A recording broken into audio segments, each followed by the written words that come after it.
Welcome to the deep dive. Today we're unpacking a really extraordinary set of sources. They blend this brutal personal memoir with a pretty radical historical analysis. Yeah, it's a fascinating combination. We're following the journey of a man who finds this absolute clarity. He actually calls it the IS. And he only gets there after a profound physical and psychological collapse. We're talking a near-death experience. Exactly. And that clarity, that IS, it leads him to this controversial but really compelling idea. He starts to see a kind of structural, non-religious blueprint for human harmony. A blueprint hidden inside the teachings of a central historical figure. Right. And he's not suggesting it was mystical advice. He says it was a survival protocol for civilization itself. So our mission in this deep dive is to extract those key structural insights for you. How does a life lived without, the comfort of illusion? A life forged in hardship. How does that reveal a 2,000-year-old protocol for preventing societal collapse? And we're going to look at integrity not as some kind of subjective virtue. No, but as a foundational, necessary component. He literally calls it the backbone of existence. Yeah. Okay, so let's unpack that foundation. The source is very clear that his path wasn't, born from seeking enlightenment. Not at all. It was grounded in a just raw survival. He talks about his early life as being incredibly unpredictable, loud, and that it taught him a fundamental law of existence. The world does not arrange itself for your comfort. Right. You adapt or you get flattened. Simple as that. And that kind of environment, it forces you into this state of intense observation. He learned pretty early on that integrity wasn't something you preach, it's something you live. He points to his father, right? Yes, his father, who refused to bend his own moral code, even when it cost him a lot. And from that, he got his definition. Integrity is just how you behave when nobody is watching. But even with that, that grounding, he talks about this intense internal war. He calls it the pendulum. Yeah, swinging between this like self-aggrandizing arrogance on one side. And then complete destructive self-sacrifice on the other. And he saw that both of them were just defenses. They were masks built over the same wound. An exhausting way to live. Completely exhausting. And it only slows down when the self, the thing wearing the masks, is finally stripped bare. And what's so crucial here is that his awakening, it didn't start with a spiritual revelation. It was the slow, painful stripping away of illusions. And the core truth he landed on is actually pretty chilling. It is that people cling to illusions because reality terrifies them.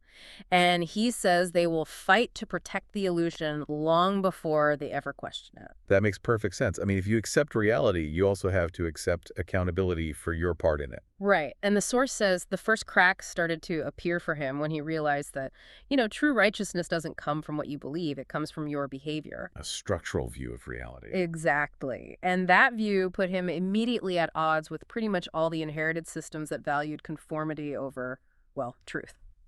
And this is where his work as a craftsman comes in. You mentioned this was vital preparation. Oh, absolutely. Painting, mechanics, construction. He calls it learning through doing.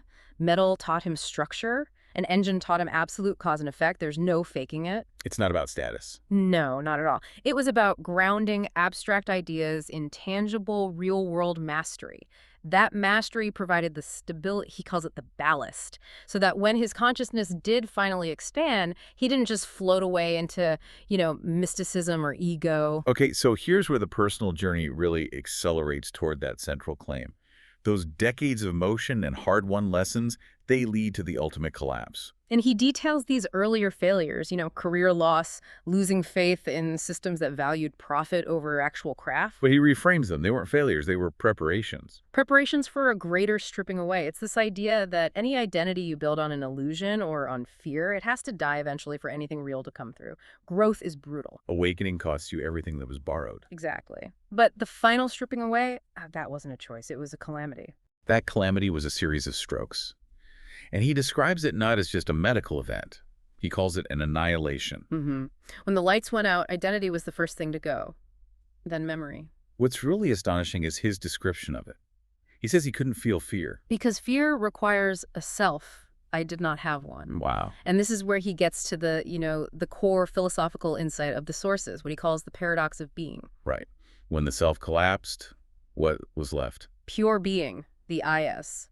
He describes it as the fundamental operating system of awareness that runs underneath all the temporary applications, ego, memory, identity. And the realization was, I am not the self, I am the awareness behind the self, and awareness cannot die. A profound and, like you said earlier, a very sober conclusion to draw from that kind of experience. It is. But that raises a critical question. If the trauma annihilated his identity and memory, how did he then access all this deep historical and structural analysis? I mean, the Q document, the first century Judean political climate, that's not something you just intuit. That's a great question, and the sources are really clear on this. The event itself didn't deliver the history lessons. The event dissolved the filters. Yeah. His brain became a blank slate. The trauma forced his core awareness to become, well, undeniable. And the next 5 years were this slow, painstaking reconstruction. But now all the old emotional barriers, the identity defenses, they were gone. So the patterns were always there, he just couldn't see them before. Precisely. The historical patterns in our collective story just suddenly aligned into what he calls pure, unobstructed clarity, or my favorite phrase, pattern recognition uncaged.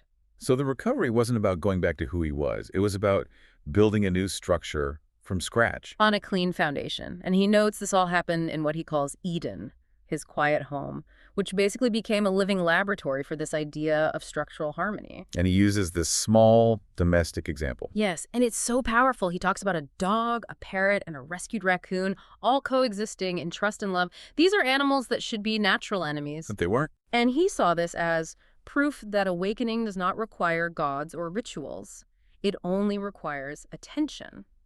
Attention to the underlying structures of how things interact. Harmony wasn't some lofty moral goal. It's a practical, observable law. It's all about behavior over hierarchy. Yes. And once he had that uncaged pattern recognition, he just applied it universally. Which brings us to the most radical claim in the sources, that Jesus was not primarily a mystical figure, but a structural engineer. A trauma psychologist 2,000 years ahead of schedule. Providing a specific survival method for a collapsing first-century society. What he's postulating is that when you strip away all the theological layers that were added later, you're left with a system designed to structurally dismantle cycles of vengeance and institutional power. It was all behavioral. How do you act when you're under occupation? What do you do with people who despise you? Exactly. So let's look at the mechanics of that. Turn the other cheek, for instance, is so often mistaken for just, submission. But he says it's strategic non-escalation. It's an ethical reversal. You're refusing to participate in the cycle of violence. And love your enemy. That's not a feeling. It's a strategy. It's trauma interruption. Yeah. You're breaking the feedback loop of harm. And forgiveness is absolutely critical to the whole structure. It's the societal reset button. It stops historical harm from metastasizing into future violence. Which is what fractures civilizations. It's what collapses them. And you see, his harshest criticism, it wasn't for sinners or outsiders. It was for the hypocrisy in religious leaders, the moral theater. The source argues that collapses civilizations faster than any foreign enemy. And this whole structural interpretation, it really gains a lot of weight when you look at the historical context he brings in, specifically the Q document. Right. For anyone who doesn't know, this is a hypothetical source that scholars believe Matthew and Luke used, and it's basically just a list of sayings. It's a structural ethic. There's no virgin birth, no resurrection stories. So the focus wasn't on the vox, the exact words, or the miracle claims. No, it was on the ipsima intentio, the intended structural meaning. The original message was all about accountable power, the danger of excessive wealth, and putting integrity above any kind of tribal identity. And a plan like that, one that advocates for personal accountability, decentralized morality, questioning all authority, that is fundamentally dangerous. Oh, it's a direct threat to all existing institutions. The Roman Empire, the temple hierarchy in Jerusalem, any future political machine that relies on control. Which leads directly to what he calls the Great Inversion. Precisely. Because the original blueprint was inherently corrosive to centralized power, the institutions that adopting it, well, they had to flip it upside down to survive and maintain control. So let's get into the mechanics of that flip.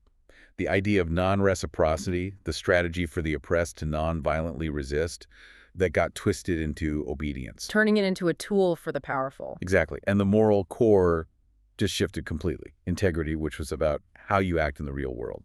Was inverted to identity. Are you one of the saved? Do you belong to our group? The focus on behavior was replaced with a focus on tribal loyalty. And the final, and maybe the biggest, inversion, was shifting the goal itself, the inner kingdom, this idea of structural alignment and harmony that's Yeah. available right now. Was replaced by the external afterlife, a future reward you get for compliance now. So your focus shifts from keeping this world habitable to just trying to escape it. And there's the disconnect. The message went from a challenging, high accountability survival guide to a comforting, low accountability insurance policy. A profound and, frankly, a tragic flip. Okay, so let's bring this structural analysis right back to our present moment. The sources argue we are facing the exact same structural crisis today. The cycles of trauma, the political extremism, institutional rot, the social fragmentation that's driven by identity politics. The dynamics of collapse, he argues, haven't changed in 2,000 years. And this systemic failure is driven by what he calls extinction logic. Our current systems, which are built on that inverted plan, they structurally reward loyalty to the group over personal integrity. Can you give us a concrete example? How does rewarding loyalty over integrity lead to that kind of systemic risks? Sure. Think of it this way.